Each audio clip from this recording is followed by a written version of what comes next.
Hey Sam, um, hey, I got your video. Thanks for putting that together. Pulled this up and thought I'd do the same just because seems like a good format. Um, yeah, it's interesting. So, firstly, I don't know the best way to do it. My hands are still tied with everything going on, and I don't have a lot of certainty or clarity to make decisions quite yet. Um, all the stuff we talked about with possible moves in the IRA. I'm still keen on that. I got a fair market value done by Rob actually that has to happen every year on the asset under the IRA. And he kind of asked me whether I wanted the 209 that came out of his software or I wanted the 230, whatever it was, 7 or something that was like Zillow. Because I guess Zillow is now being more formally utilized. Like just as an example with my IRA, um, this is new, but they're letting Zillow be utilized as kind of a valuation metric, which as a consumer, I'm a huge fan of. We went through quite a big of a rigmarole. I'm digressing, but in trial, for instance, what was the method for valuing the properties that's going to be used for the settlement?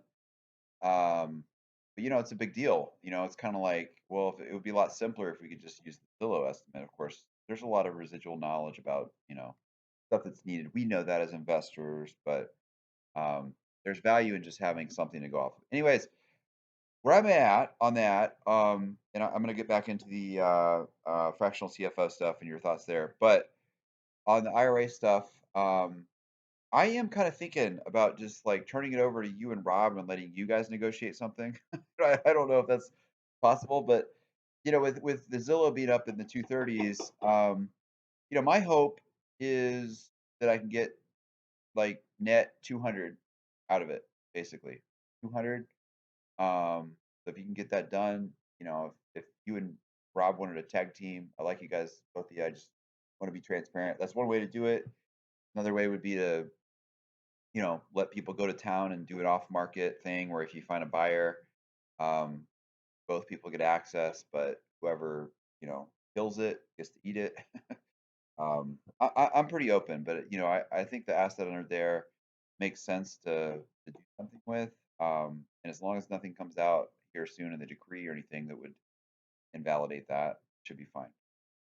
Okay, so fractional CFO stuff. It was really interesting hearing what you had to share because, at times I'm in a little bit more of a, hunker down mindset. You're. I mean, that's not necessarily opposed to growth, but it's just strategically. It's like sometimes it's like, all right, I got to kind of pull back, and I'm not going to be in this like get out and go mode. Um, because of the amount of debt that needs to be kind of taken care of, there's a few different strategic, I guess, levels of involvement. For me, in listening to what you said, it's almost like your mind is going to this place of growth and investing. And so the fractional CFO is part of that. And there's equity and there's, like thinking about things as far as how to structure something. Great. I actually want to be in that place. As somebody put it the other day, I think I want real estate to be more of my side hustle than I want it to be, certainly my active thing. So something where I am more of a silent partner and somebody can take a lot of the administrative, the reporting, some of the stuff in this email off my hands. That would be super appealing. Obviously, I've got some skills to, execute projects. You know, I don't know how that would be structured if it was sort of a more active involvement, but splitting equity, um, it becomes a little amorphous to talk about it in theory. The hard and fast stuff, though, that I know that I want is I kind of want to minimize my interaction with my existing portfolio, whatever the existing portfolio ends up being after the divorce, kind of the steady state. I want the ability to like have the option to strategically invest and execute on projects because that's what I feel like I'm pretty good at if I want to put my time and energy into something. But I need to have like an engine that just like functions, like where I just don't even think about it. Maybe once a quarter, I get kind of like a hey, there's a conversation, there's a lunch, there's a 2 hour get together to do like a summary, like truly like somebody that's like at a CFO level where they can connect to some of the stuff I'm referencing here, access to capital, and talk strategically, like high level, like what do you need? What's coming up? Do you want to go after projects? Um, right now, that's not where my mind's at, going after projects. If somebody wanted, honestly, a just have a great collateral position and earn 8 to 10% on capital, with like you as an investor or somebody that's like in the game, um, the ability to invest with a good rate of return with some backstop of like a really good collateral position that protects the downside risk of like default.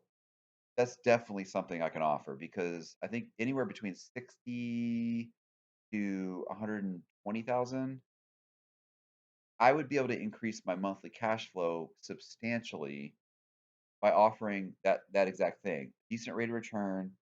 My Veridian note, for instance, I mean, it's like whatever it is, 1,500 to $1,500 a month.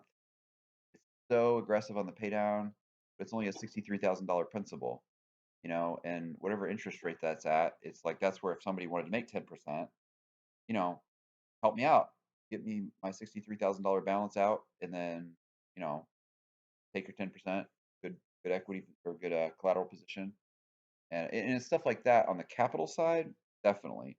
But I don't know if this is the same conversation, meaning I'm thinking of that being a lender, if that makes sense. It could be a somewhere in between a lender and a hard money.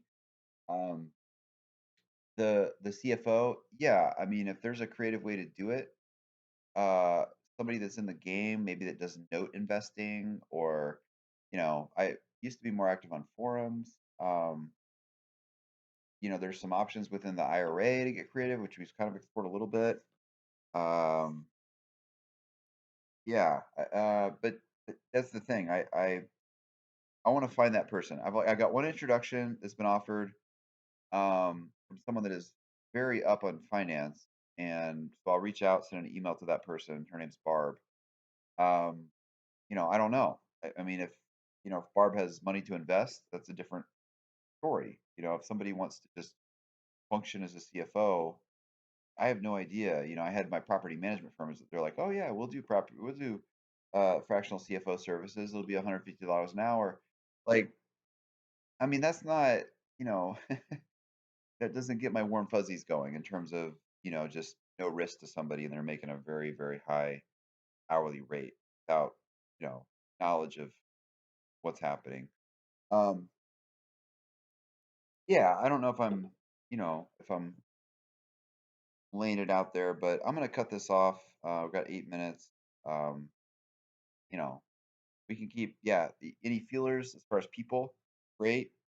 Anybody that that's got, say even just 60 to 70,000 right now would be substantial for me.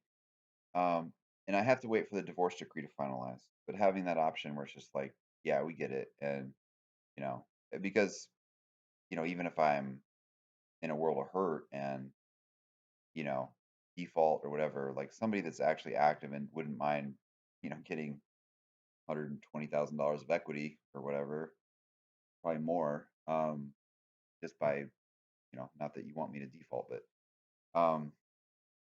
yeah, just the lender part, and that's the buckets that I put it into. But the skill set of somebody that can handle the CFO part, it's somebody that's like plugged in, like they get tax, like the tax implications, the laws, um, can have a quick, efficient conversation, see a balance sheet, have a conversation with me over like 5 minutes and understand the big picture and ask the right questions, and then boom, yeah, oh, I see what you need: access to capital, strategically where are you at with your property management firm, etc. So, all right, I'm gonna cut this off. Um, but thanks for all the support. Um, yeah, and being yourself, Sam. So we'll talk to you soon.